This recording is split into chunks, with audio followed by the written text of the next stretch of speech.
So పైమా కళాంజలిలో చక్కటి performances ఇచ్చారండి. అలాగే రేపు సాయంత్రం 4 గంటలకి కూడా పైమా వాళ్ళు 1 గంట సేపు మిమ్మల్ని అందరినీ కూడా అలరించడానికి మంచి పర్ఫార్మెన్సెస్ తో సిద్ధంగా ఉన్నారు. సో మరొక విషయం ఏంటంటే రేపు ఉదయం 10 గంటలకు 2 డాక్టర్స్ మీ ముందుకు రాబోతున్నారు. మంచి జ్ఞానాన్ని, విలువైన సమాచారాన్ని, ఆత్మజ్ఞాన సందేశాన్ని మీ అందరికీ అందించడానికి రాబోతున్నారు డాక్టర్ లక్ష్మీ న్యూటన్ గారు. మరి వారిని అలాగే వారు చెప్పే విషయాల్ని కూడా మీరు తెలుసుకోవాలని అనుకుంటే షార్ప్గా రేపు మార్నింగ్ 10 o'clock అందరూ కూడా రెడీగా ఉండాలి. ఓకేనా? గట్టిగా చెప్పట్లండి. ఓకే. మహిళా ధ్యాన మహాచక్రం 3 కార్యక్రమంలో భాగంగా 3వ రోజు కార్యక్రమాలన్నీ కూడా ఎంతో ఆసక్తికరంగా ఉత్సాహంగా సాగిపోతున్నాయి. సో పైమా యూత్ కళాంజలి కార్యక్రమాలు తర్వాత ఇప్పుడు ఒక చక్కటి ఆధ్యాత్మికంగా ఒక జ్ఞాన సందేశాన్ని అందించడానికి మన ముందుకు రాబోతున్నారు. అసలు ఆధ్యాత్మికత అంటే ఏమిటి? మనిషి యొక్క జీవితంలో ఆధ్యాత్మికత అనేది ఎంతవరకు అవసరం? ఒక సద్గ్రంథ పఠనం, ఒక సత్సంగమం, అలాగే జీవన గమనాన్ని సుగమం చేసుకోవటానికి ఈ ఆధ్యాత్మికత అనేది ఎంతవరకు ఉపయోగపడుతుంది? ఇలాంటి అంశాల గురించి వివరించడానికి మన ముందుకు రాబోతున్నారు ప్రముఖ రచయిత, దర్శకులు, అలాగే వ్యాఖ్యాత డాక్టర్ కావూరి రాజేష్ పటేల్ గారు. మీ అందరి కరతాళ ధ్వనుల మధ్య వారిని వేదికను అలంకరించవలసిందిగా సవినయంగా కోరుతున్నాం. So please welcome mister doctor Kavuri Rajesh Patel గారు. మీ అందరి కరతాళ ధ్వనుల మధ్య. అందరికీ నమస్కారం అండి. శ్రీ గురుభ్యో నమః. శ్రీ మహాగణాధిపతి నమః. శ్రీమాత్రే నమః. ధ్యాన మహాచక్రం అద్భుతంగా వైభవంగా కొనసాగుతోంది. ఈరోజు మనం 3వ రోజుకి విచ్చేసాం.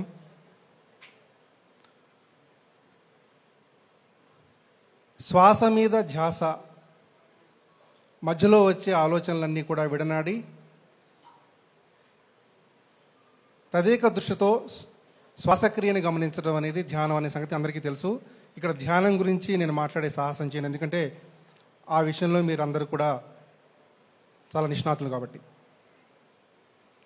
అయితే ప్రధానంగా ఆధ్యాత్మిక జీవనం అనే విషయం ఈరోజు మనం ముచ్చరించుకుందాం. ఈ ధ్యాన మహాచక్రంలో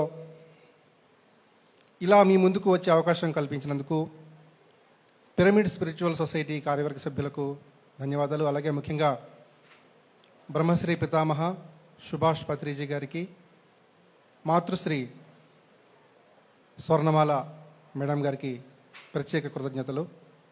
ఇంత వైభవంగా, ఇంత సంరంభంగా, ఇంత సంబరంగా ఈ కార్యక్రమం కొనసాగుతుండటం ఎంతో కనుల పండుగగా ఉంది. ప్రశాంతతకు, ఆహ్లాదానికి, ప్రహ్లాదానికి చిరునామాగా ఈ వేదిక నిలుస్తోంది. ఈ రకంగా మీరు దాదాపు 11 రోజుల పాటు ఇక్కడ గడపటం అంటే మీరు ఎంతో ధన్యులు. పూర్వజన్మ సుకృతం ఉంటే తప్ప ఇక్కడ గడిపే అవకాశం అందరికీ దొరకదని నేను స్పష్టంగా భావిస్తున్నాను.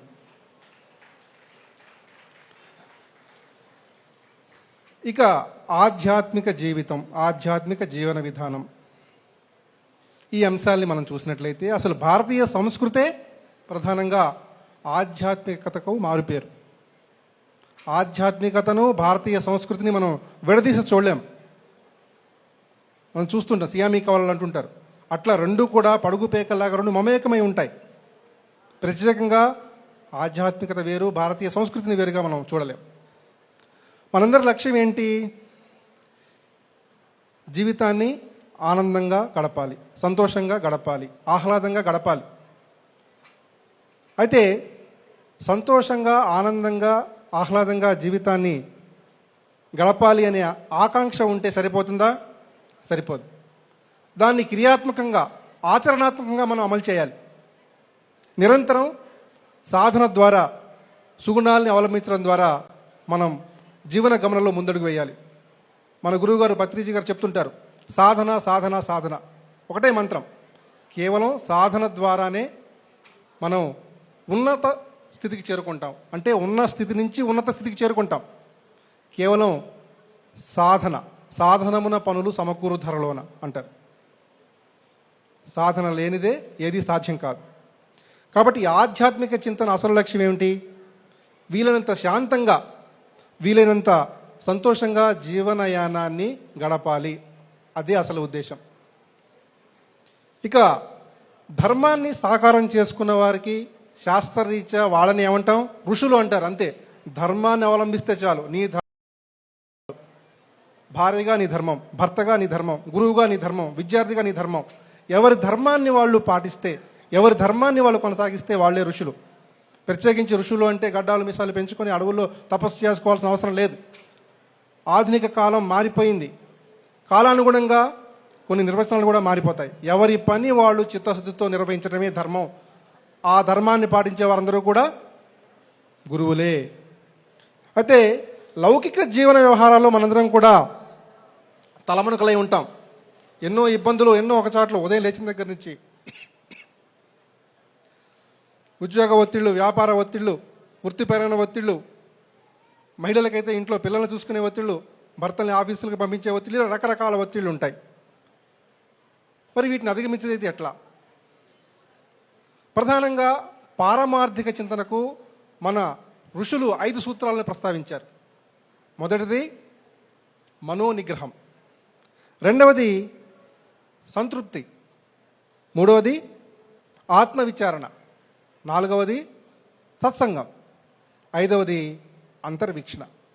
ఇక వీటిని చూసినట్లయితే, మనోనిగ్రహాన్ని చూసినట్లయితే మనసుని అదుపులో ఉంచుకోగలగటమే ప్రధానమైనటువంటి లక్షణం. మనసును గెలిచినవాడు ప్రపంచాన్ని గెలుస్తాడని చెప్తారు. మనసును గెలవటం ముఖ్యం. ప్రపంచ విజేతలు అవ్వడం గొప్ప కాదు. మన మనసుని మనం గెలవటం, మన మనసులో అనుకూల భావాలను పెంపొందించుకోవటం, ప్రతికూల భావాలను విడనాడటం, ఇదే విజేతల లక్షణం. ఎన్ని సమస్యలు వచ్చినా ధైర్యంగా స్థైర్యంగా నిలబడగలగాలి. అయితే మనసు రకరకాల ఆశాపాశాలకు లోనవుతుంది. అనేక రకాల కోరికలు మనసుని వెంటాడతాయి. విషయవాంఛలు అంటారు దీన్ని ఆధ్యాత్మికంగా చెప్పినట్లయితే. విషయవాంఛల వెంట పరిగెడుతుంది. దాన్ని కట్టడి చేయాలి. మనసు కోతి లాంటిది. ఈ చెట్టు నుంచి ఆ చెట్టుకు, ఆ చెట్టు నుంచి ఈ చెట్టు దూకుతూ ఉంటుంది. అంటే ఈ విషయం నుంచి ఆ విషయం మీదకి, ఆ విషయం నుంచి ఈ విషయం మీదకి. దాన్ని మనం కట్టడి చేయాలి. యక్ష ప్రశ్నలో యక్షుడు అడుగుతాడు ధర్మరాజుని, ఏమని? ప్రపంచంలో అత్యంత వేగమైనది ఏది అని అడుగుతాడు. ఏది అత్యంత వేగమైనది? మనసు. ఈ క్షణం ఇక్కడ ఉంటే మరో క్షణం ఎక్కడో ఉంటుంది. మనోవేగం అంటాం. అందుకనే మనసుని మించిన వేగం మరొకటి ఉండదు. కాబట్టి ఈ మనసుని మనం అదుపులో పెట్టుకోవాలి. అయితే అదుపులో పెట్టుకోవాలి అంటే వింటుందా మాట? మనసు మాట వినే రకం కాదు. అభ్యాస వైరాగ్యాలు మనసుకు మనం అలవాటు చేయాలి. అయితే దీన్నే గీతాకారుడు ఏం చెప్పారు? శమదమ్మాలు. రక్షణ కవచంలో మనసుని ఎప్పుడూ మనం బంధించాలి. అందుకు మనందరికీ తెలిసినట్లుగానే ధ్యానం అనేది అత్యుత్తమమైన ప్రక్రియ. ఇక తర్వాత సంతృప్తి. సంతృప్తి లేని మనసు ఏ విధంగానూ పనికిరాదు. సంతృప్తిని మించిన ధనం లేదు. సంతృప్తి అనేది మనిషికి ఒక ఇంధనంలా పనిచేస్తుంది. వ్యామోహం అనేది మనసుని రకరకాల వాంఛల వెంట పరుగు తీస్తుంది. అయితే దీనికి సంబంధించి సంతృప్తి అనే విషయం వచ్చింది కాబట్టి ఒక చిన్న కథను చూద్దాం. ఒకసారి ఓ బాటసారి అడవి మార్గం గుండా వెళ్తున్నాడు. చీకటి పడింది. తన దగ్గర బంగారు నాణేలు ఉన్నాయి. దొంగల భయం ఉంది అసలే. ఏం చేశాడు? ఆ బంగారు నాణాల సంచిని బొడ్లో దోపుకొని వెళ్తున్నాడు. అనుకున్నట్టుగానే దొంగలు అటకాయించారు. చూశారు. వెంటనే ఆ బాటసారి మీద పడి మొత్తం వెతికారు. ఎక్కడా దొరకలా. అయితే బాటసారి భుజం మీద ఒక పట్టు శాలువ ఉంది. ఆ పట్టు శాలువ మెరిసిపోతోంది. ఇదేదో బాగుందిరా అని చెప్పి ఆ పట్టు శాలువ కోసం వాళ్ళు ప్రయత్నం చేసి తీసుకున్నారు. ఆ పట్టు శాలువ మీద వ్యామోహం పోక అది నాకు కావాలని చెప్పి వాళ్ళతో పెనుగులాడాడు. ఆ పెనుగులాట్లో ఏం జరిగింది? బొడ్లో ఉన్న బంగారు నాణాలు కాస్త బయటపడ్డాయి. పోతే పోయింది శాలువ అని అనుకుంటే బంగారు నాణాలు దక్కేవి. కానీ పట్టు శాలువ కోసం బంగారు నాణాలు పణంగా పెట్టాడు. చివరికి ఏమైంది? బంగారం మీద వ్యామోహంతో ఉన్నది పోయింది, అది పోయింది. కాబట్టి ఈ తరహా వ్యామోహాలు అనేవి మనిషిని రకరకాలుగా పీడిస్తూ ఉంటాయి, వేధిస్తూ ఉంటాయి. ఇక ఆత్మ విచారణ అనేది సాధకులకు ఉండాల్సిన ముఖ్యమైనటువంటి మూడవ లక్షణం. ఆత్మ విచారణ మనందరికీ తెలుసు. ఆత్మోన్నతి సాధించడమే ధ్యానం యొక్క పరమా ఉద్దేశం. మనంతా ఆత్మబంధువులం, ఆత్మస్వరూపులం. కాబట్టి ఆత్మస్వరూపులారా, ఆత్మోద్ధరణ అనేది చాలా ముఖ్యమైన అంశం. ఆత్మ విచారణ అంటే నేనెవరు, అసలు నేను ఎక్కడి నుంచి వచ్చాను, ఈ ప్రపంచం ఎవరు సృష్టించారు, దీన్ని ఎవరు నడిపిస్తున్నారు, ఈ సూర్యచంద్రుల గమనం ఏంటి, ఈ రాత్రులేంటి, ఈ పగళ్ళేంటి, ఈ ఉపాధులేంటి, ఈ ఉద్యోగాల వేటేంటి, ఈ ధనం మీద లాలసేంటి, ఇట్లాంటి రకరకాల వ్యామోహాల వెంట మనం పరిగెడతాం. అసలు ఇది ఏమిటి అనేది మనకు మనం ఆలోచన చేయటమే ఆత్మవిచారణ. వివేచన, విచారణ అనేవి ప్రతినిత్యం అనుక్షణం ఉండి తీరవలసిన రెండు ముఖ్య లక్షణాలు. మనకి మనమే విమర్శకులం, మనకి మనమే వివేకవంతులుగా మనం వివేచనతో విషయాన్ని అర్థం చేసుకోవాల్సిన అవసరం ఎంతైనా ఉంది. ప్రేమైన ఆత్మబంధువులారా, దీన్నే ఆదిశంకరులు అపరోక్షానుభూతి అన్నారు, అపరోక్ష జ్ఞానం కూడా అన్నారు. మనకి మనం తెలుసుకుంటే చాలు, ప్రపంచం గురించి తెలుసుకోవాల్సిన అవసరం లేదు. మనలో ఏం జరుగుతోంది, మనం ఎలా ఉన్నాం, మన పరిస్థితి ఏంటి, మనం ఎంతవరకు ఇతరులతో మసలుకోగలుగుతున్నాం, మన వల్ల ఇతరులు ఏ విధంగా ఇబ్బంది పడుతున్నారు, ఇట్లాంటి తరహా ఆలోచనలు తెలుసుకుంటే వాడు గొప్పవాడు కావడానికి ఆస్కారం ఉంటుంది. ఇక తర్వాతి అంశం సత్సంగం, సత్సాంగత్యం, సజ్జన సాంగత్యం. బంగారానికి తావెబ్బటం. బంగారానికి సువాసన ఉండదు, పువ్వుకి బంగారం రంగు ఉండదు. ఈ రెండు ఏకమైతే బంగారం పరిమళిస్తుంది, పువ్వుకి బంగారు రంగు వస్తుంది.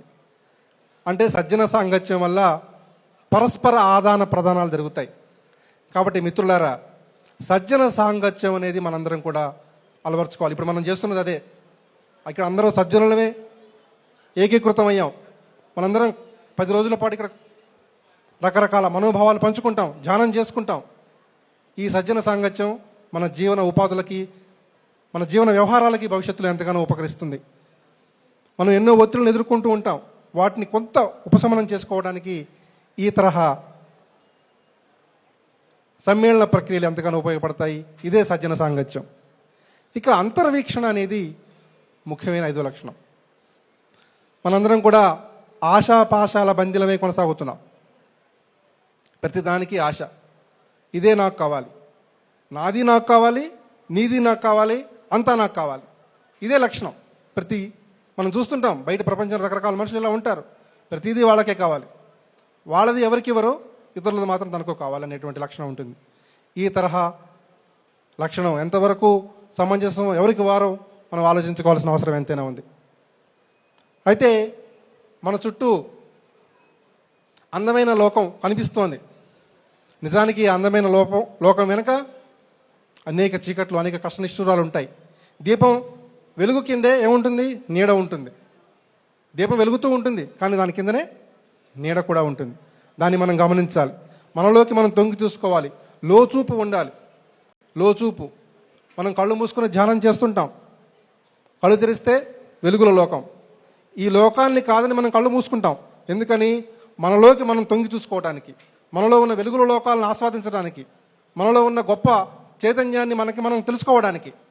ఈ రకంగా ఈ తరహాగా మన అంతర్వీక్షణ అనేది ఎంతగానో ఉపకరిస్తుంది.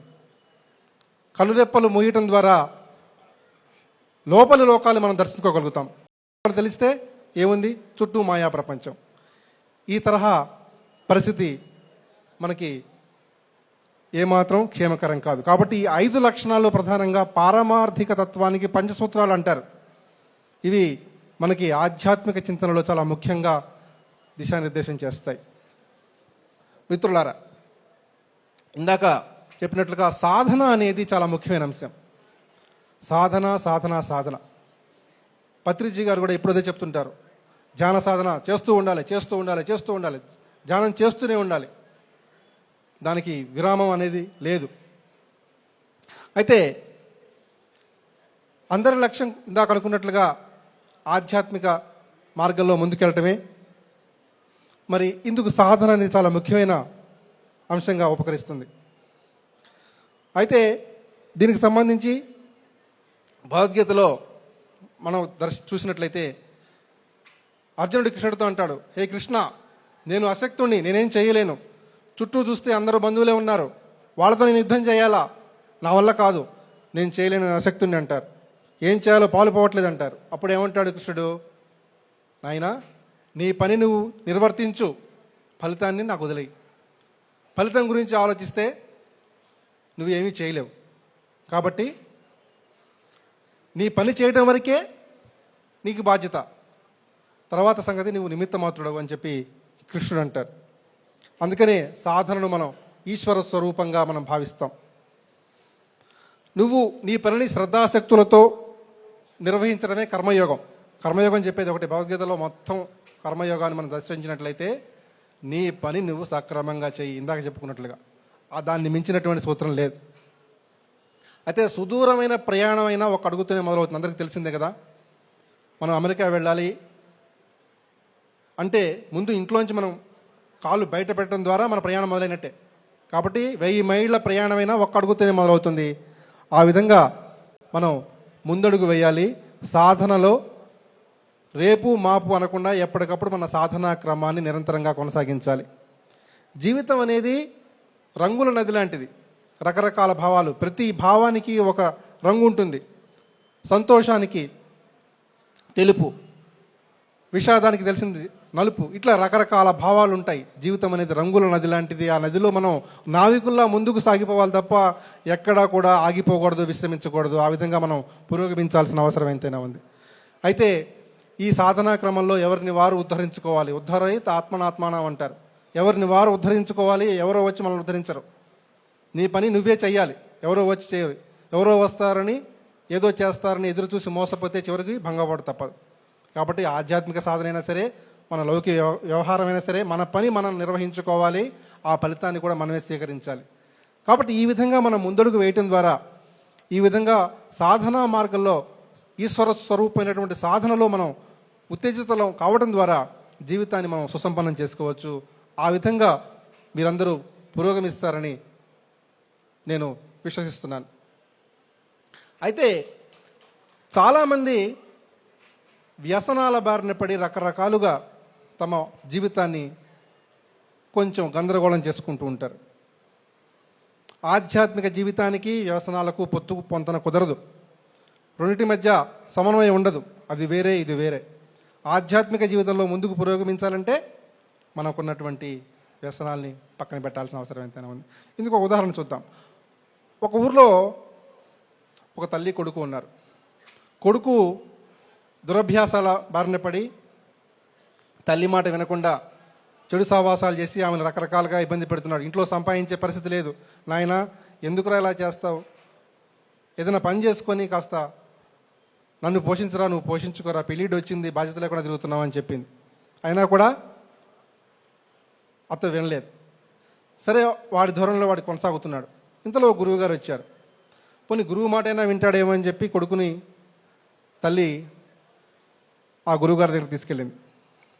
గురువుగారు, ఇది పరిస్థితి అండి, వీడి మాట వినట్లేదు, ఏం చేయాలో చెప్పండి అంటే చేయి చూశాడు, మొహం చూశాడు. లాభం లేదా అన్నాడు.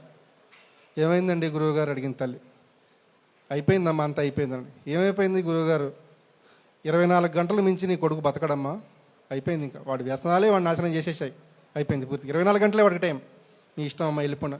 అది చేసేసరికి తల్లి మనసు ఎంత క్షోభిస్తుంది. వాడి పరిస్థితి ఏంటి? ఇక నాకు మిగిలింది ఒక రోజే, రేపు సూర్యోదయం సరికి నేను ఉండను అనే పరిస్థితిలో ఉంటే వాడి పరిస్థితి ఏంటి? రాత్రంతా తల్లి కొడుకులు మదన పడుతున్నారు. అమ్మ, నేను చాలా కష్టపెట్టాను ఇన్ని రోజులు, నా ఈ మాట వినలేదు, నేను సక్రమంగా ప్రవర్తించలేదు, నీకు ఎంతో ఆవేదన కలిగించాను, నన్ను మన్నించమ్మా. ఏం ఉపయోగం ఇప్పుడు ఏడిస్తే మాత్రం? అయిపోయింది, అంత అయిపోయింది, అయిపోయా, అందరికి తెలిసిందే, ఇప్పుడు అయిపోయింది. అట్లా మదన పడుతున్నారు. ఇంతలో సూర్యోదయం అయింది. గురువుగారు వచ్చారు. గురువుగారు వచ్చి చూశారు. ఏం గురువుగారు, ఏంటి అయిపోయినట్టేనా? 23 గంటలు అయిపోయింది, గంట మాత్రమే టైం ఉంది. మళ్ళీ చూశాడు. నీకేమనిపిస్తుంది ఈ క్షణంలో? నాకు కొంచెం జీవితం అంటూ ఉంటే మా అమ్మని బాగా చూసుకుంటాను, నేను పెళ్లి చేసుకుంటాను, ఉద్యోగం చేస్తాను, మా అమ్మని నా పిల్లల్ని నా కుటుంబాన్ని సవ్యంగా చూసుకుంటాను, నేను ఒక మంచివాడిగా నిరూపించుకోవాలని ఉందని చెప్పాడు. అప్పుడు గురువు గారు నవ్వి ఈ పశ్చాత్తాపం కావాలి, ఇదే నేను ఆశించింది, నేను చెప్పింది అబద్ధం, ఒక అబద్ధం చెప్పైనా సరే ఒక నిండు జీవితాన్ని నిలబెట్టాలని చెప్పి నేను అబద్ధం చెప్పాను. నీకు నిజానికి 24 గంటలు కాదనైనా నువ్వు పూర్ణాయుష్కుడివి, చక్కగా బతుకుతావు, నీలో మార్పు రావాలి, అందుకే అబద్ధం చెప్పాను. కాబట్టి నువ్వు ఇక నుంచైనా మనిషిగా ఉండు, జాగ్రత్తగా మసలుకో, అటువంటిది ఏం లేదు అని చెప్పాడు. చూసారా, ఒక్క మాట వల్ల అతనిలో ఎంత పరివర్తన కలిగిందో. కాబట్టి ఈ తరహా పద్ధతుల్ని మనం అవలంబించుకోవాలి, దీన్ని మనం జీవితానికి సమన్వయం చేసుకోవాల్సిన అవసరం ఎంతైనా ఉంది మిత్రులారా. అయితే దీనికి సంబంధించి ఎన్నో విషయాలు మనం మాట్లాడుకోవచ్చు. ముక్తి ముక్తి ముక్తి అని అందరూ అంటుంటారు. ఏంటి ముక్తి అంటే? ముక్తి అంటే మరణం తర్వాత సంభవించేదనా? కానే కాదు. బతికున్నప్పుడే మనకు మన వ్యవహారంలో తలములకలై ఉన్నప్పుడు నిర్వహించుకునేదే ముక్తి. ముక్తి అనేది మరణానంతరం సంభవించే ఒక విషయం కాదు, బ్రహ్మ పదార్థం కాదు. జీవన్ముక్తి సాధించటం అంటే ఏంటి? జీవితం పట్ల మరింత అనురక్తిగా వ్యవహరించటం, జీవితం పట్ల బాధ్యతగా వ్యవహరించటం, జీవితాన్ని జీవితంగా దర్శించటం, మనలో కూడా దివ్యత్వం ఉంటుందని గ్రహించటం, మానవత్వం నుంచి దైవత్వం వైపు, దైవత్వం నుంచి దివ్యత్వం వైపు పయనించడమే జీవన్ముక్తి. అయితే దీనికి సంబంధించి మరొక ఉదాహరణ కూడా చూడొచ్చు. ఒక ఊళ్ళో పెద్ద పెద్ద బండరాళ్ళు అమ్మే వ్యాపారం ఉన్నాడు. ఆయన దగ్గరికి శిల్పులు రకరకాలుగా వస్తుంటారు. ఒక శిల్పి వచ్చాడు పెద్ద రాయి కోసం, శిల్పాలు చెక్కడం కోసం. వచ్చి, అయ్యా నాకు ఒక మంచి బలమైన రాయి కావాలి, నేను శిల్పం చెక్కాలనుకుంటున్నాను. అబ్బాబ్బా తీసుకెళ్ళవయ్యా, కాళ్ళకు అడ్డంగా ఉంది, ఆ పెద్ద రాయి ముందు తీసుకెళ్ళు, చాలా ఇబ్బందిగా ఉంది, ముందు ఎంత ఇమ్మంటారు? ఎంతో కొంత, అసలు నాకేం ఇవ్వద్దు, తీసుకెళ్ళి ముందు ఇక్కడి నుంచి, అది వచ్చే వాళ్ళకి పోయే వాళ్ళకి కాళ్ళకు తగులుతుంది, ఇబ్బందిగా ఉంది, తీసుకెళ్ళాను. సరే అని తీసుకెళ్ళాడు. కొన్నాళ్ళ తర్వాత ఇదే బండరాళ్ళమే వ్యాపారి ఆ శిల్పింటికి వెళ్ళాడు ఏదో శుభకార్యానికి. వెళ్తే అద్భుతమైన మురళీకృష్ణుడి విగ్రహం కనిపించింది మూలకి. అబ్బాబ్బాబ్బా ఎంత బాగుందయ్యా ఈ కృష్ణుడి విగ్రహం, నిజంగా కృష్ణుడే వచ్చి అక్కడ నిల్చున్నాడు అన్నట్టుగా ఉంది. ఇంత విగ్రహం ఎలా చెక్కావు, అసలు ఈ విగ్రహం గురించి నువ్వు ఎందుకు చెప్పలేదు నాకు ఇన్నాళ్ళు అని విగ్రహం ముందు సాష్టాంగ ప్రణామం చేశాడు. ఎక్కడ తెచ్చావు ఈ రాయి, ఏంటి అసలు ఎంత బాగుంది ఇది విగ్రహం, మురళీమోహన్ విగ్రహం, అసలు ముట్టుకుంటేనే పాలుగారే అందంగా అద్భుతంగా ఉంది, ఇటువంటి విగ్రహం నేను ఎక్కడా చూడలేదు ఇన్నాళ్ళు అన్నాడు. అయ్యా మీరు తీసుకెళ్ళమన్న రాయి నుంచే దీన్ని చెక్కాను. అవునా? అవునండి. అప్పుడు దాంట్లో కృష్ణుడు ఉన్నాడు, ఇప్పుడు ఉన్నాడు. కృష్ణుడు కాందేదో తీసేశాను, కృష్ణుడు మిగిలాడు. కృష్ణుడు కానిదేదో తీసేశాను, కృష్ణుడు నేను చేసింది ఏం లేదండి. కృష్ణుడు ఏది కాదో అది తీసేశాను, దాంతో కృష్ణుడు ఆకారం వచ్చింది తప్ప నా ప్రేమ ఏం లేదు, నా గొప్పతనం లేదు. మనిషి కూడా అంతే, మనలో కాని అంశాలను తీసేస్తే మనిషి మనీషి అవుతాడు,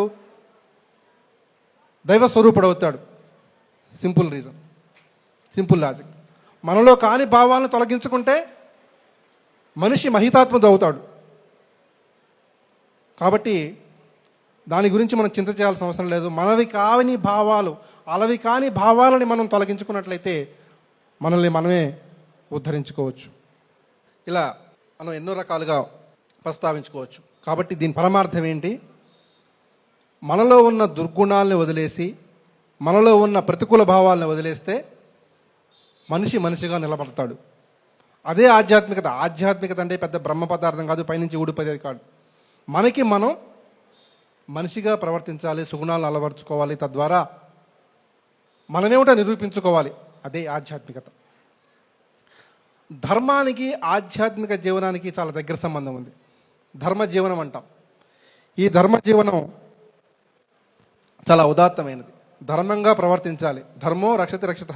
ధర్మాన్ని కాపాడితే ఆ ధర్మమే మనల్ని రక్షిస్తుంది, అంతే. పేరే ప్రత్యేకంగా చేయాల్సిన అవసరం లేదు. ముఖ్యంగా రాముడు వనవాసానికి వెళ్తున్నాడు. కైక కోరిక మేరకు, కైకకి ఇచ్చిన వరాల మేరకు రాముడు సీతా సహితంగా వనవాసానికి బయలుదేరాడు. నారదుస్తులు ధరించాడు.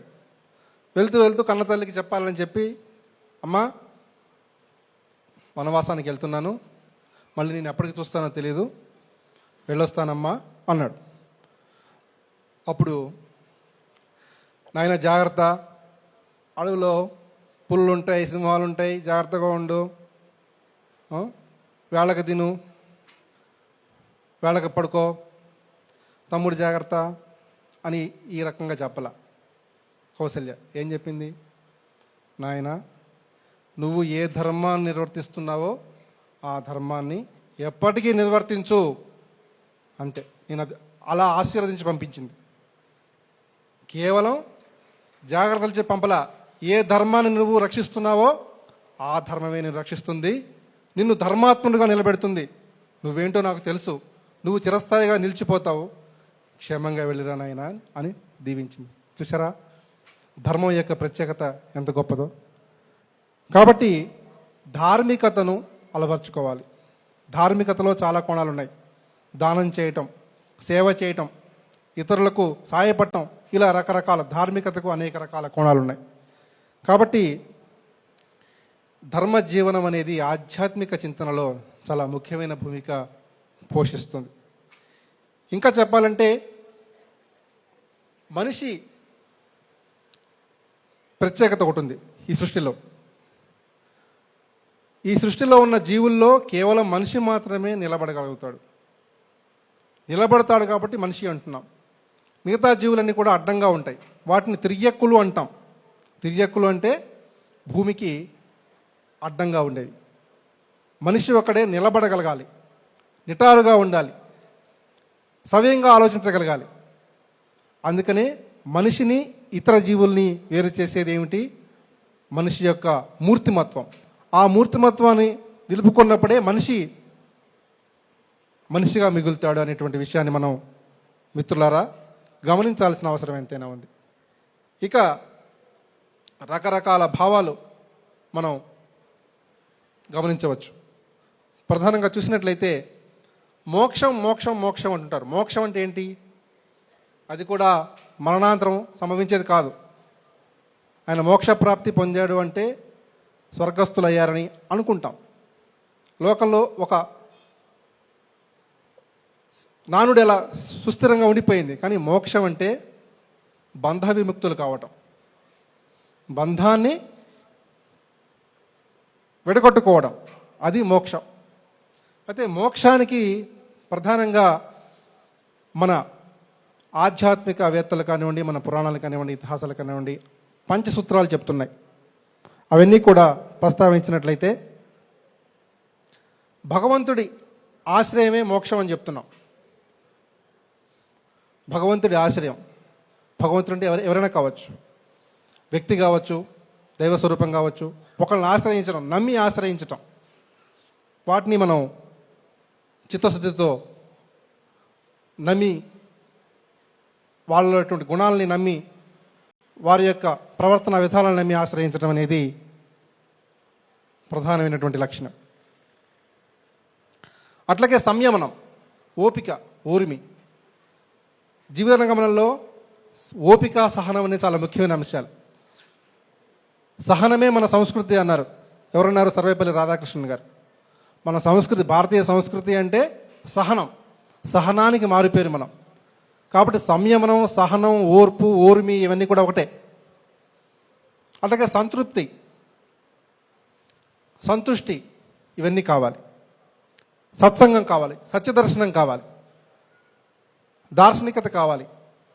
ఇవన్నీ ఉన్నప్పుడే మోక్ష ప్రాప్తి. అంటే ఈ బంధాల నుంచి, లౌకిక వ్యవహారాల నుంచి కాస్త దూరంగా వెళ్ళి మనకి మనం జీవించడానికి అవకాశం ఉంటుంది.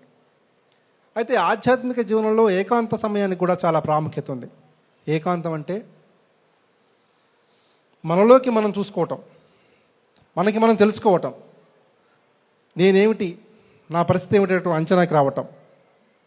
ఆత్మ చైతన్యానికి, చైతన్య ప్రేరణకి ఏకాంతం ఒక ముఖ్య భూమిక. ఎన్నో అద్భుతమైన విషయాలు ఏకాంతంలో జరిగాయి. శాస్త్రవేత్తలు కానివ్వండి, శాస్త్రజ్ఞులు కానివ్వండి, ఏకాంతంలోనే గొప్ప గొప్ప ఆవిష్కరణలు కనిపెట్టారు. అట్లాగే ఆధ్యాత్మిక చైతన్యానికి కూడా ఏకాంతం అనేది చాలా ముఖ్యం. మనం ఏకాంతంలో ధ్యానం చేస్తే ఫలితం వేరు. సామూహికంగా చేస్తాం, దాని నుంచి కూడా మనం ఫలితం అందుకుంటాం. ఇంకా ఏకాంతంగా ఎటువంటి బయట శబ్దాలు లేకుండా, ఎటువంటి ఒడిదుడుకులు లేకుండా ఈ ఏకాంతంగా ధ్యానం చేస్తే దానివల్ల ఫలితాలు ఏంటో మీకు స్పష్టంగా తెలుసు. కాబట్టి ఆత్మ చైతన్యానికి, ఆత్మ ఉద్ధరణకి ఏకాంతం చాలా ముఖ్యమైన అంశంగా భావించాలి. ఇక ఇందాక చెప్పినట్టుగా సహన సంపద అనేది చాలా ముఖ్యం. ప్రేమ, దయ, కరుణ, జాలి ఇవన్నీ కూడా సహనం కిందకు వస్తాయి. ప్రధానంగా చూస్తే ఈ జీవితం రకరకాల ఒత్తిళ్లకు లోనవుతూ ఉంటాం. జీవితం మొత్తం గమనించినట్లయితే స్థూలంగా జీవితంలో పంచమహా దుఃఖాలు ఉంటాయని చెప్తారు. ఆ పంచమహా దుఃఖాలు ఏంటి? ఎన్నో దుఃఖాలు ఉంటాయి, కానీ స్థూలంగా చూస్తే 5 రకాల దుఃఖాలు. అవేంటి? అవిద్య, రాగద్వేషాలు, ప్రధానంగా జీవితం పట్ల నిర్లక్ష్యం, మానవీయత లేకపోవటం, జడత్వం. ఇవన్నీ కూడా పంచమహా దుఃఖాలుగా ఆదిశంకరాచార్యులు ప్రస్తావించారు. ఈ దుఃఖాల నుంచి మనం బయటపడినట్లయితే వెలుగు, అద్భుతమైన వెలుగు మనకి కనిపిస్తుంది. ఇవన్నీ తెలుసు. అవిద్య అంటే ఏంటి? ఆధ్యాత్మిక జ్ఞానం లేకపోవడమే అవిద్య. అంటే చదువుకోని వారని కాదు, ఆధ్యాత్మిక జ్ఞానం లేకపోవడమే అవిద్య. అది ప్రధానంగా భాగవతంలో 7వ స్కందంలో ప్రహ్లాదుడు అంటాడు, అవిద్య వల్ల మనుషులు రకరకాల ఇబ్బందుల్లో కొట్టుమిట్టాడుతున్నారు అంటాడు తండ్రితో, హిరణ్యకశ్యపుడితో. ఆ అవిద్య అంటే ఏమిటి? చదువుకోకపోవటం కాదు, ఆధ్యాత్మిక జ్ఞానం లేకపోవటం, ఆధ్యాత్మిక చింతన లేకపోవటం. కాబట్టి ఆ విద్యని మనం దూరం చేసుకొని విద్యావంతులం కావాలి. అలాగే రాగద్వేషాలు, దాని గురించి మీకు తెలుసు. అసూయ, ద్వేషం, కోపం ఇవన్నీ విన్నాడినట్లయితే దాని ద్వారా ఉత్తమ ఫలితాలు సంప్రాప్తిస్తాయి.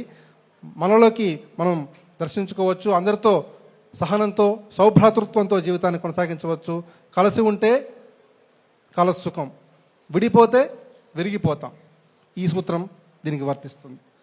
జీవితం పట్ల నిర్లక్ష్యం. కొంతమంది ఎలా పడితే అలా జీవించేస్తుంటారు. జీవితం దేవుడిచ్చినటువంటి అపురూప వరం. జీవితం నందనవనం. జీవితం ఒక అద్భుతమైన అవకాశం. దాన్ని సద్వినియోగం చేసుకోవాలి. జీవితాన్ని ఎప్పుడు నిర్లక్ష్య భావంతో చూడకూడదు. ఎన్నాళ్ళు ఉంటే ఉంటాం, పోతే పోతాం. ఎందుకు ఈ బతుకు, ఏముందిలే చూద్దాంలే తర్వాత సంగతి. ఈ జీవితం క్షణభంగురం కావచ్చు, కానీ జీవితం అంటే మరణం దాకా బతికే కాదు, మరణం దాకా బతికే అంశం కాదు జీవితం అంటే.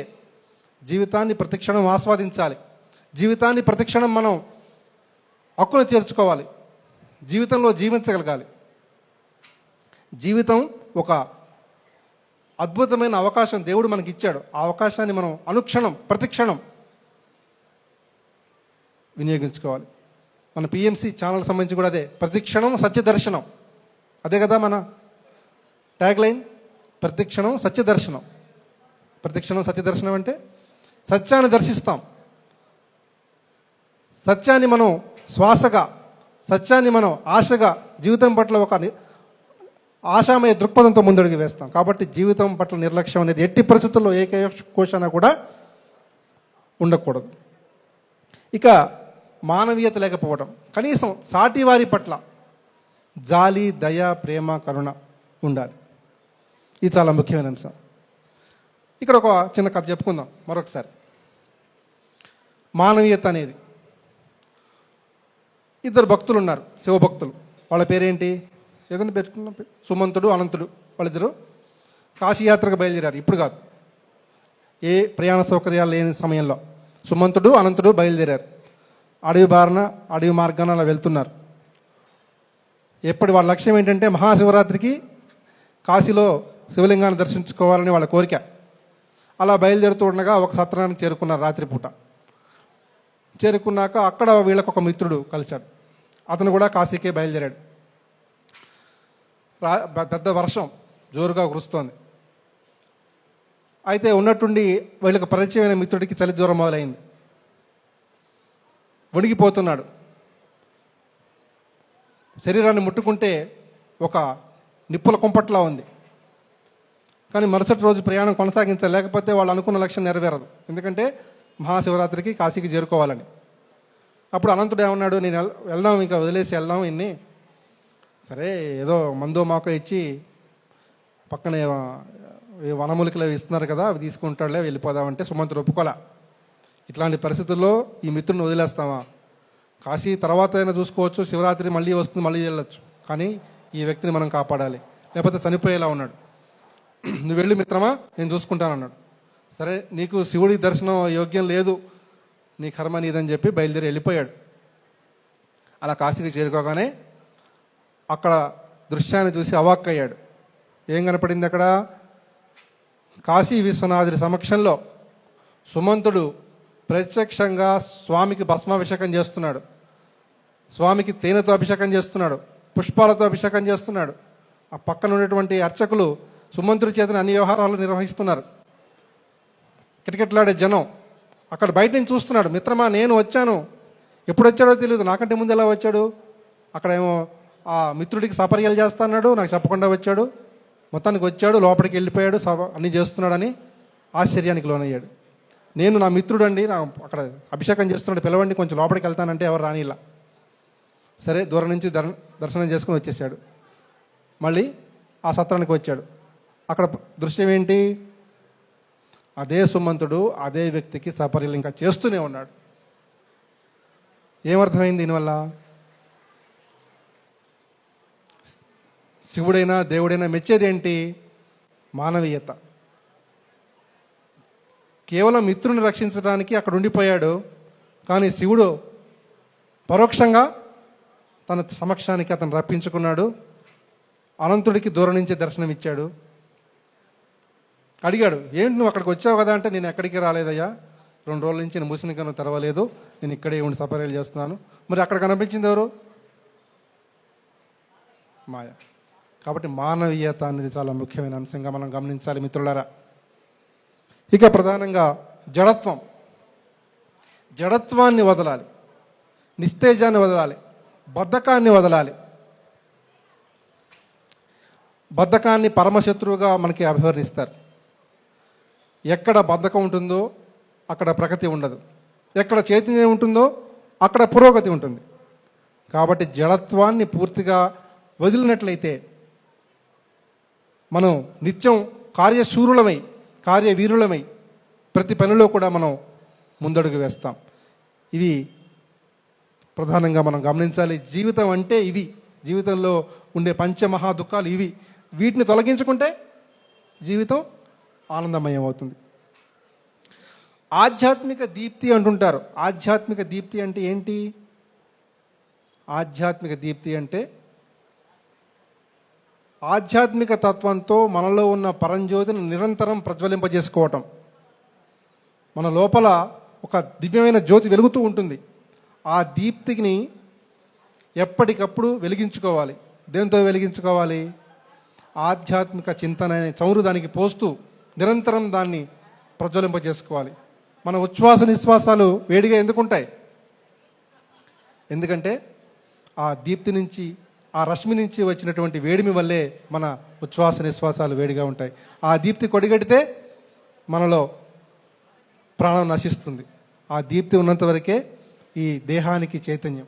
కాబట్టి మనసును దైవంతో అనుసంధానం చేసుకోవాలి, వాక్కుని ప్రియమైన భాషలతో అనుసంధానం చేసుకోవాలి, కర్తవ్యాన్ని ధర్మకార్యాలతో అనుసంధానం చేసుకోవాలి. ఈ తరహా అనుసంధానాలతో మనకి మనం ఆధ్యాత్మిక దీప్తిని మనం నిరంతరం ప్రజ్వలింపజేసుకోవాలి. అయితే ప్రధానంగా మన లక్ష్యం ఏం కావాలి? అసంపూర్ణత్వం నుంచి పూర్ణత్వం వైపుకు, సంకుచితత్వం నుంచి అనంతతత్వం వైపుకు, మృత్యువు నుంచి అమృతత్వం వైపుకి మనం పురోగమించాలి. అసలు జానమహా చక్రం అనే దాంట్లోనే ఎంతో సందేశం ఉంది. చక్రం అంటే జానమహా త్రికోణం ఎందుకని లేదు, జానమహా చతుర్భుజం అని ఎందుకని లేదు, చక్రం ఎందుకన్నారు? చక్రం అంటే పూర్ణస్థితి. ఎక్కడ మొదలు పెట్టామో మళ్ళీ అక్కడికే ఆగుతాం, ఎక్కడ జీవితాన్ని ప్రారంభించామో మళ్ళీ అక్కడికే వస్తాం. చక్రం అనేది పూర్ణత్వానికి సంకేతం. పూర్ణత్వం చక్రం. కాబట్టి ఆ జ్ఞానమహా చక్రంలోనే మనకి ఎంతో సందేశం ఉంది. ఆ సందేశాన్ని మనం అందుకోవాలి. చక్రమే ప్రగతికి చిహ్నం. చక్రం లేకపోతే, చక్రం కనుక్కోకపోతే మనం ఇంత ప్రగతిని సాధించే వాళ్ళం కాదు. ప్రయాణ సాధనాలకు కానీ, మన జీవన వ్యవహారాలకు కానీ ఒక వృత్తం, ఒక చక్ర రూపం ఉండబట్టే మనం ఇక్కడ ఈ రకంగా మనం ఈ ప్రగతిలో కొనసాగలుగుతున్నాం. కాబట్టి మిత్రులారా, ఆధ్యాత్మిక దీప్తిని మనం నిరంతరం ప్రజ్వలింపజేసుకోవాలి. అయితే ఎవరికి వారు దీపంగా వెలగాలి అని చెప్తారు. దీపంగా వెలగటం అంటే ఎవరికి వారు నెత్తిన ప్రమిద పెట్టుకొని దీపం వెలిగించుకోవటమా? కానే కాదు. మన సుగుణాలతో, మన తత్వంతో, మన యొక్క ఉత్తమ లక్షణాలతో ఇతరులకు దారిదీపంగా మనం ప్రకటితం కావాలి. అదే దీపం వెలగాలని చెప్తారు. ఈ శరీరం అనేది ఒక గృహం, ఒక దేవాలయం. ఆ గృహం తేజస్సుతో వెలగాలంటే మన మనోమందిరంలో పరమాత్మ రూపంలో నిరంతరం ఆ జ్ఞానజ్యోతుల్ని మనం వెలిగించుకోవాలి. అప్పుడే మనకి ఉత్తమమైనటువంటి జీవన మార్గం సుగమం అవుతుంది. అయితే ప్రార్థన దైవానికి మనం చేస్తూ ఉంటాం. ప్రార్థన అంటే ఏంటి? రకరకాల కోణాల్లో ఉంటుంది. అంటే నాకు ఉద్యోగం కావాలి, నాకు వ్యాపారంలో లాభాలు కావాలి, నాకు బంగారం కావాలి, నాకు డబ్బులు కావాలి, నాకు భూములు కావాలి అని దేవుడితో మనం చేసే లావాదేవీలు మనం ప్రార్థనగా భావిస్తున్నాం. కానీ ఎంత మాత్రం కాదు. ఆధ్యాత్మిక చింతన దీన్ని అంగీకరించదు.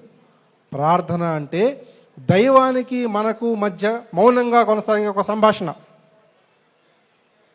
క్విడ్ ప్రోకో అంటారు. నాకిది నీకిది అనేది దైవం దగ్గర వర్తించదు. చిత్తశుద్ధితో, లక్ష్య శుద్ధితో మనకి మనం దైవాన్ని సమర్పణ చేసుకోవాలి. దైవంతో అనుసంధానం కావాలి, దైవంతో మమేకం కావాలి. అదే ప్రార్థన. ఆధ్యాత్మిక చింతన, ప్రార్థన చాలా ముఖ్యమైన అంశాలు. అయితే మనకి ఉపనిషత్తుల్లో ఒక వాక్యం ఉంది. ప్రార్థించండి, నాకు వినిపిస్తుంది. ధ్యానించండి, మీ మనసు నందనవనం అవుతుంది. అడగండి, అందుతుంది.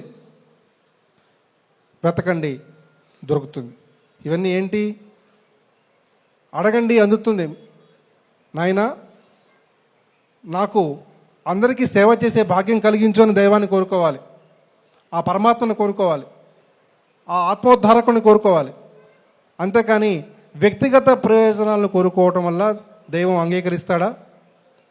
ఎంతవరకు అంగీకరిస్తాడో ఎవరికి వారు మనం ఆలోచించుకోవాల్సిన అవసరం ఎంతైనా ఉంది. అయితే ప్రధానంగా గమనించినట్లయితే ఈ తరహా ధోరణులు, ఈ తరహా భావాలు మనిషిని సంకుచితత్వం వైపు నడిపిస్తున్నాయి. మన భావాలు మంచివైతే, మన భావ కుసుమాలు మంచివైతే మన ఫలితాలు కూడా అదే విధంగా ఉంటాయి. కాబట్టి భావ గరిమ అనేది చాలా ఉదాత్తంగా ఉండాలి. యద్భావం తద్భవతి అన్నారు. మనం ఏది భావిస్తే అదే జరుగుతుంది. దీనికి సంబంధించి ఒక ఉదాహరణ చూద్దాం. ఒక సన్యాసి గారు చాలా కఠోరంగా తపస్సు చేశారు. మరి దైవం ప్రత్యక్షం అయ్యాడు. నాయనా, ఏం కావాలి? మీకోసమే ఎదురు చూస్తాను, ఇప్పటిదాకా కఠోర తపస్సు చేశాను. సరే, నువ్వు 3 సార్లు ఏదైతే మౌనంగా మనసులో అనుకుంటావో 3 సార్లే నీ కోరిక ఫలిస్తుంది, ఆ తర్వాత ఫలించదు అన్నాడు. అయ్యా, అదే భాగ్యం అని చెప్పి అన్నాడు. దేవుడు తదాస్తు అని అంతర్ధానం అయ్యాడు. వెంటనే ఆ తపస్సు చేసేటువంటి వారు ఏమన్నారు? ఋషి గారు, నాకు పెద్ద భవంతి కావాలి, రాజభవంతి కావాలి అని కోరుకున్నాడు. వెంటనే వచ్చేసింది. దైవ ఆశీర్వాదం, దైవ కృప వల్ల వచ్చేసింది. నాకు అందమైన భార్య కావాలి అని కోరుకున్నాడు. వెంటనే వచ్చేసింది. మనసులో సందేహం, ఇవన్నీ మాయమైపోతే ఇవన్నీ మాయం కావు కదా అనుకున్నాడు. ఇంకేముంది? 3వ కోరిక మేరకు 3 కూడా స్మాష్ అయిపోయాయి. కాబట్టి యద్భావం తద్భవతి అనేటువంటి మన భావాలు మంచివైతే, మన ఆలోచనలు మంచివైతే మనకి అన్నీ కూడా సక్రమంగా జరుగుతాయి. అలాగే దీనికి సంబంధించి ఇంకొక చిన్న ఆసక్తికరమైన కథ చూద్దాం. ఇరుగు పొరుగు రామయ్య సోమయ్య అని ఇద్దరు ఉన్నారు. వాళ్ళిద్దరు కూడా మళ్ళీ ఇలాగే దేవుడి కోసం తపస్సు చేసి దేవుని ప్రత్యక్షం చేసుకున్నారు. చేసుకొని ఏం కావాలయ్యా చెప్పండి అయ్యా వచ్చాను. ఇద్దరికి బద్ధ శత్రువులు అనమాట రామయ్య సోమయ్య. ముందు ఆ సోమయ్య ఏం కోరుకుంటాడో చూద్దాం. సోమయ్య ఏది అడిగితే దానికి నాకు రెట్టింపు కావాలన్నాడు. ఎవరు? రామయ్య. సరే మీ రామయ్య ఇలా ఉంటున్నాడయ్యా, నీకేం కావాలి చెప్పాయి, అవతల నాకు పని తొందరగా వెళ్ళాలి అన్నాడు భగవంతుడు. ఇంతకీ మా రామయ్య ఏం కోరుకున్నాడంటే నీకు ఏది ఇస్తే అది రెట్టింపు కావాలట అన్నాడు. సరే నాకు ఒక కన్ను పోవాలన్నాడు. అప్పుడు రామయ్య పరిస్థితి ఏంటి? 2 కళ్ళు పోయినాయి. చూసారా, మనసులో ఈర్ష్య, అసూయ, ద్వేషాలు ఉండటం వల్ల వాడికి ఒక కన్ను పోయింది, నాకు ఒక కన్ను పోయినా పర్వాలేదు, వాడికి 2 కళ్ళు పోవాలి. ఇది ఎంతవరకు న్యాయం? ఈ తరహా ధోరణి ఆధ్యాత్మిక మార్గంలో మనం కోరుకుంటామా? కోరుకోం. కాబట్టి మిత్రులారా, ఈ తరహా ఆలోచనలు మనం విడనాటడానికే మనం ఇక్కడ ఈరోజు మనం ఇచ్చేసాం. కాబట్టి మనకి మనం తీర్చిదిద్దుకుంటూ మనకి మనం గొప్ప లక్ష్యాలు నిర్దేశించుకుంటూ ముందడుగు వేయాల్సిన అవసరం ఎంతైనా ఉంది. ఇక ప్రధానంగా చూసినట్లయితే ఇట్లా మనం జీవితాన్ని ఆనందమయం చేసుకోవడానికి ఆధ్యాత్మిక జ్ఞానం అనేది ఒక ఇంధనంలా ఉపయోగపడుతుంది. ఆధ్యాత్మిక శకటంలో మనం ముందడుగు వేయవచ్చు. దానికి రాచబాటలో మన ఇతిహాసాలు, పురాణాలు ఇటువంటివన్నీ కూడా మనకి ఉన్నాయి.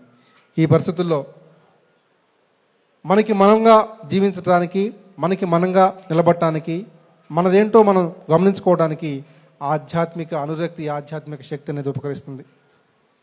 అయితే ప్రధానంగా మన వర్తమాన కాలంలో గమనించినట్లయితే ప్రస్తుతాన్ని విడనాడి, ప్రస్తుతాన్ని కాదని చెప్పి భవిష్యత్తు పట్ల మనందరం కూడా ఆందోళన పెంచుకుంటాం. ఈ రోజు ఎలా ఉందో తెలియదు కానీ రేపటి గురించి మన ఆలోచనలు కొనసాగుతాయి. రేపెలా, రేపెలా, రేపెలా, రేపటి మీద చింత.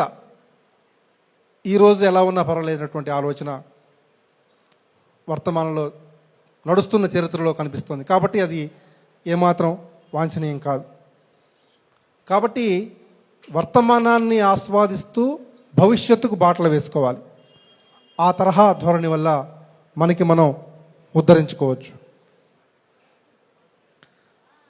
ఇక వ్యక్తుల యొక్క దృష్టికోణం బట్టి, వ్యక్తుల యొక్క ఆలోచన రీతిని బట్టి కూడా మనం వారి విలువను, వారి యొక్క మూర్తిమత్వాన్ని అంచనా వేయచ్చు. ఒక గురువు గారు శిష్యుడిని అడిగారు. 2 శిష్యులు ఉన్నారు, ఆయన దగ్గర నేర్చుకుంటున్నారు విలువిద్య. చూపించాడు ఒక చెట్టు మీద. శిష్య, అక్కడ ఏం కనిపిస్తుంది నీకు అన్నాడు. గురువు గారు, నాకు ఎండిపోయిన చెట్టు కనిపిస్తుంది, అక్కడ ఏం కనపట్లేదండి. ఏముంది అక్కడ? ఎండిపోయిన చెట్టు అన్నాడు. ఇంకొక శిష్యుడిని అడిగాడు. అరే నీకేం కనిపిస్తుందిరా నాయన అని అడిగాడు. వసంత వేడుకు సమాయత్తమైన ఒక చెట్టు కనిపిస్తుందండి అన్నాడు. అది 3 బారిన చెట్టు అల్లా. వసంతం వస్తుంది, మళ్ళీ చెట్టుకి చిగురులు వస్తాయి, చెట్టు మళ్ళీ సతతహరితంగా పచ్చదనంతో కళకళలాడుతుందని చెప్పాడు. అంటే దృష్టికోణం. ఒకడికేమో 3 బారిన చెట్టు కనిపించింది, ఉన్నది ఒకటే చెట్టు. ఇంకొకడికేమో వసంత వేడుకు సమాయత్తమైన ఇంకో చెట్టు కనిపించింది. కాబట్టి మనుషుల యొక్క ప్రవర్తన, వారి యొక్క దృష్టిని బట్టి కూడా మనం అంచనా వేయచ్చు. అట్లాగే గురువు గారు నాయన 2 శిష్యులను పిలిచాడు. ఏమన్నాడు? ప్రపంచంలో ఉత్తములైన వారు ఎవరన్నా ఎంతమంది ఉన్నారు లెక్క కట్టుకొని రండి అని ఒకటి చెప్పాడు. 2కి పంపించాడు. తిరిగి వచ్చారు. మీకు ఒక వారం రోజులు టైం ఇస్తున్నాను, మీరు వెళ్ళి జాగ్రత్తగా వాళ్ళ పేర్లు ఏంటో రాసుకురండి అన్నాడు. 2 వెళ్ళారు. వారం రోజులతో తిరిగి వచ్చారు. అయ్యా గురువు గారు, మాకెవరు కనపడలేదండి, అంత చెడ్డ వ్యక్తులే, ప్రతి వాడిలో ఏదో ఒక లోపం ఉంది, లోపం లేని మనిషి అంటూ ఈ లోకంలో ఎవడు లేడండి అని ఒక అతను చెప్పాడు శిష్యుడు. ఇంకో శిష్యుడు ఏం చెప్పాడు? అసలు నాకు అంతటా మంచితనమే కనిపిస్తోంది, అంతటా చైతన్యమే కనిపిస్తోంది, చెడు లక్షణాలు అంటూ ఎవరూ లేరు అని చెప్పాడు. అదేంట్రా, మరి మీరిద్దరూ ఒకేసారి వెళ్ళారు, ఇద్దరు మీరు చెప్పేది విరుద్ధంగా ఉంది కదా అంటే, అంతే దృష్టికోణం. ఆ 2 ఎవరంటే, లోకంలో చెడంతా చూసిన వాడు దుర్యోధనుడు, లోకంలో మంచంతా చూసినవాడు ధర్మరాజు, ఆ గురువు ద్రోణుడు. కాబట్టి ధర్మరాజు ధర్మమూర్తి ఎలిగాడు, దుర్యోధనుడు ఏం చేశాడో మనందరికీ తెలుసు. కాబట్టి ఈ తరహా దృష్టికోణాన్ని మనం అలవర్చుకోకూడదు. మంచి చూడాలి, అందరిలో సానుకూల దృక్పథం కావాలి. ఆ రకంగా మనకి మనం ఉద్ధరించుకోవాల్సిన అవసరం ఎంతైనా ఉంది. మనం నిరంతరం పురోగమించాలండి. నదికి చెరువుకి ఒక తేడా ఉంది. ఏంటి నదికి చెరువుకి తేడా? నది నిరంతరం పురోగమిస్తుంది. నదిలో ఎక్కడ మీకు నాచు కనిపించదు, నది నిలకడగా ఉండదు. నది చైతన్యానికి ప్రవాహానికి సంకేతంగా చెప్తాం. అదే చెరువులో నాచు కనిపిస్తుంది, ఎందుకంటే ప్రవాహం లేదు కాబట్టి ఎక్కడ ఉన్నది అక్కడే ఉంటుంది. ముందుకెళ్ళాలి, చైతన్యంతో ముందడుగెయ్యాలి, ఇంకొంచెం ముందడుగెయ్యాలి, ముందుకెళ్ళాలి. దీనికి సంబంధించి ఒక అంశం చూద్దాం. ఒక వ్యక్తి ఉన్నాడు, అతను నిరాశ నిస్పృహలో కూరుకుపోయాడు. నా బతికింతే, నేనేం చేయలేను, ఏది చేద్దామన్నా వ్యాపారం చేద్దామన్నా నష్టాలు వస్తున్నాయి, ఉద్యోగం చేద్దామంటే శక్తి లేదు. ఇట్లా అన్ని ప్రతికూల భావాలతో ఉన్నాడు, విచారిస్తూ కూర్చున్నాడు. దారిని పోయే గురువు గారు వచ్చాడు. నాయనా అలా ఉన్నావేంటి, అతను నిస్తేజంగా నిస్సారంగా నీరసంగా ఉన్నావేంటి నాయనా అని అడిగాడు. అయ్యా నా గురువుగారు నా పరిస్థితి అన్నాడు. నాయన ఇంకొంచెం ముందుకెళ్ళు అన్నాడు. అంతే, ఇంకొంచెం ముందుకెళ్ళా. ఏదో చెప్తాడంటే ఇంకొంచెం ముందుకెళ్ళమంటాడేంటి నా అర్థం కాల. సరే ఏం చెప్పాడో అని చెప్పి అతనికి భోజనం కూడా దొరకని పరిస్థితి. సరే ముందుకెళ్ళమన్నాడు కదా, ఆయన గురువుగారు చెప్పింది ఎందుకు కాదనాలని చెప్పి అలా ముందు అడుగు వేసుకుంటూ కొంత దూరం ప్రయాణించాడు. అడవిలో వెళ్ళగానే అందమైన వృక్షాలు, ఫలాలు నిండిన వృక్షాలు, మామిడి పళ్ళు, జామ పళ్ళు, రకరకాల వృక్షాలు ఉన్నాయి. ఎన్నో రోజులు తిండి లేదు, వాటిని కడుపారా సేవించాడు. ఆహా, గురువుగారు ఎందుకు చెప్పాడా ఇంకొంచెం ముందుకెళ్ళని, బాగుంది అని చెప్పి ఆ కాలక్షేపం చేసి అక్కడ కొన్నాళ్ళ పాటు మళ్ళీ గురువుగారు గుర్తొచ్చాడు. ఇంకొంచెం ముందుకెళ్ళు అన్నాడు కదా, మళ్ళీ ముందుకెళ్దాం, ఏం చేద్దాం చూద్దాం అని అక్కడి నుంచి మళ్ళీ ముందుకెళ్ళాడు. అలా నడుచుకుంటూ వెళ్ళిపోయాడు బాటసారిలాగా. ఆ కాకుల దొరని కారడవిలో ఒక వృద్ధ ఆయుర్వేద వైద్యుడు వనమూలికలతో ఆయుర్వేద ఔషధాలు తయారు చేస్తూ కనిపించాడు. చూశాడు. రానాయన నీకోసం ఎదురు చూస్తున్నాను అన్నాడు ఆయన. అదేంటి నేను వస్తానని మీకు ఎలా తెలుసండి అని. ఎవరో ఒకళ్ళు ఏదో ఒక రోజు రాకపోతారా, నా ఆయుర్వేద విద్యను వాళ్ళకి నేర్పకపోతానని ఆశతో ఇన్నాళ్ళు బతుకుతున్నాను, నాకు ఆ వయసు మీరిపోయింది, రానాయన సమస్తం నీకు నేర్పిస్తాను అని చెప్పి ఆయుర్వేద విద్యనంతా కూడా అతనికి నేర్పించాడు. మొత్తం నేర్చుకొని ఆయుర్వేద వైద్యాన్ని నేర్చుకొని మళ్ళీ ఊరిలోకి వచ్చి గొప్ప ఆయుర్వేద వైద్యుడిగా పేరు గడించాడు. చూసారా, నిరాశ నిస్పృహలతో కూరుకుపోయి ఇక జీవితం ఎందుకు అనుకున్న మనిషి ఇంకొంచెం ముందుకెళ్ళు అనే చిన్న సూత్రంతో తన జీవితాన్ని మార్చుకున్నాడు. చూసారా, కాబట్టి మనకి మనం చైతన్యంతో ముందడుగేయాలి. ఎవరో వస్తారు మనకి చైతన్యాన్ని అందిస్తారు అనేటువంటి దృక్పథాన్ని విడనాడాలి. మనకి మనమే సూర్యులుగా వీరులుగా ముందడుగు వేయటం ద్వారా ఉత్తమ ఫలితాలు సాధించవచ్చు మిత్రులారా. అందుకని రంతిదేవుడు ఒక మాట అంటాడు. రంతిదేవుడు గొప్ప మాట అంటాడు. ఏమంటాడు? దేవుడితో భగవంతుడితో విన్నవించుకుంటాడు, దేవా నాకే కోరికలు లేవు. రంతిదేవుడు మించిన దానవంతుడు లేదు, మీకు తెలుసు కదా. ఏమంటాడు దైవంతో? ప్రతి వ్యక్తి హృదయంలో నాకు చోటు ఇవ్వు అంటాడు. అదేం కోరికయ్యా, ప్రతి వ్యక్తి హృదయంలో చోటు ఇవ్వడం ఏంటి అంటే, ప్రతి వ్యక్తి ఏదో ఒక కల్లోలంతో, చికాకులతో, కల్మషాలతో, రకరకాల ఈతి బాధలతో వాళ్ళు కొట్టుమిట్టాడుతున్నారు. వాళ్ళ హృదయంలో నాకు చోటు దక్కినట్లయితే ఆ బాధలేవో నేనే పడతాను. అప్పుడు వాళ్ళు స్వచ్ఛ స్ఫటికంగా ఉంటారు కదా. ఆ బాధలు వాళ్ళు పడకూడదు, ఆ బాధలు ఏదో నేనే పడతాను. కాబట్టి ప్రతి హృదయంలో నాకు చోటి అంటాడు. చూసారా, అందరి బాధలు స్వీకరించడానికి రంతిదేవుడు ఎంత గొప్ప ఆలోచన చేశాడో. మనం సాటి వారినే మనం పట్టించుకోము, అలాంటిది అందరి హృదయాల్లో నేను ఉండాలి, అందరి హృదయాల్లో వాళ్ళ బాధలు నేను పంచుకోవాలి అనేటువంటి గొప్ప ఉదాత్త భావనకు రంతిదేవుడు శ్రీకారం చుట్టాడు. కాబట్టి ఇలాంటి ఉదాత్త భావాల్ని మనం తపస్సుగా, ఒక జీవన వేదంగా, జీవన గమనంగా మనం మార్చుకోవాల్సిన అవసరం ఎంతైనా ఉంది. అట్లాగే ఒక తపస్వి రకరకాలుగా తపస్సు చేశాడు, దేవుడు ప్రత్యక్షం కావట్లా. ఎన్నాళ్ళు ఈ తపస్సు, ఇప్పటికి 2 ఏళ్ళు కూర్చొని అందరిని వదిలేసి వచ్చాను, ఇంకెన్నాళ్ళు దేవుడు రావాలి కదా, ఐదువరకు వరాలు కోరుకోవాలి, అర్జెంట్గా వెళ్ళిపోవాలనుకున్నాడు. అతనికి మనసు నిలకడ లేదు, ప్రశాంతత లేదు. ఎప్పుడో 2-3 ఏళ్ళైంది వచ్చి, ఇంతవరకు దేవుడు ప్రత్యక్షం కాల, ఏం చేద్దామని ఆలోచన అతనికి అందుబట్టట్లేదు. ఇక తపస్సును వదిలేద్దామని చెప్పి బయలుదేరి వస్తూ ఉన్నట్టే ఒక చిత్రమైన దృశ్యం అతనికి కనపడింది. ఏంటి, ఒక ఉడత నదిలో దూకుతోంది, ఒడ్డుకొచ్చి గిలగిల మొత్తం తన ఉన్నటువంటి ఆ తడిని నది ఒడ్డున దులుపుకుంటోంది, మళ్ళీ నదిలోకి వెళ్తోంది, దులుపుకుంటోంది, నదిలోకి వెళ్తోంది. అర్థం కాల, ఏంటి ఉడత ఇట్లా ప్రవర్తిస్తోంది అనుకుంటున్నాడు. ఉడతను అడిగాడు, ఏంటి ఉడత, ఏంటి ఇలా ఆడుకుంటున్నావా, లేదా నీళ్ళలో దూకుతున్నావా, వస్తున్నావా, నీ చర్యలేమి అంతుపట్టట్లేదు అన్నాడు. ఈ నది మీద నా కోపం ఉంది అంది ఉడత. నది మీద కోపమా? అవును, మన వరదల్లో నేను చెట్టు మీద గూడు కట్టుకుని అక్కడ నా పిల్లల్ని పెట్టాను, వరద తాకిడికి మొత్తం నా గూడంతా పోయింది, నా పిల్లలు అందరూ కూడా నదిలో కొట్టుకుపోయారు, అందుకని ఈ నది మీద నేను పగ తీర్చుకుంటున్నాను అని చెప్పింది. నది మీద నువ్వు పగ తీర్చుకోవడం ఏంటంటే, అవును, నేను నదిని పూర్తిగా ఎండబెట్టేస్తాను, దాంట్లో దిగుతాను, నీళ్ళని ఒడ్డున దులుపుతాను, మళ్ళీ చేస్తాను, మొత్తం నీళ్ళని ఖాళీ చేస్తాను, తోడేస్తాను. ఇది నాకు పెద్ద లెక్క కాదు, ఈ నదిని ఎండబెట్టడం. అదే నీ శరీరం ఎంత, నువ్వెంత, నీ ఆయం ఎంత, నదీ ప్రవాహం చూస్తే అంతుంది. ఐ డోంట్ కేర్, నేనేం చేస్తాను, నదిని ఎట్టి పరిస్థితుల్లో ఎండబెడతాను, ఈ నదిని పూర్తిగా ఇక్కడి నుంచి అదృశ్యం చేస్తాను, కావాలంటే సవాల్ చేస్తున్నాను. అప్పుడు జ్ఞానోదయం అయింది ఈ తపస్వికి. కేవలం 2 ఏళ్ళు కూర్చొని నేను ఇంకా దేవుడు ప్రత్యక్షం కావటం లేదు అని నేను నా తపస్సును పక్కన పడేసి నేను బయలుదేరాను.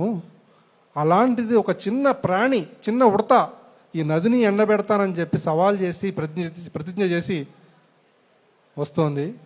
ఎంత గొప్ప ఆలోచన అని చెప్పి ఇక ఎట్టి పరిస్థితుల్లో నేను తపస్సును వదలకూడదని చెప్పి మళ్ళీ వెళ్ళిపోయాడు. చూసారా, అది మనం ప్రతి ప్రాణి నుంచి, ప్రతి విషయం నుంచి మనం నేర్చుకోవాల్సిన అవసరం ఎంతైనా ఉంది.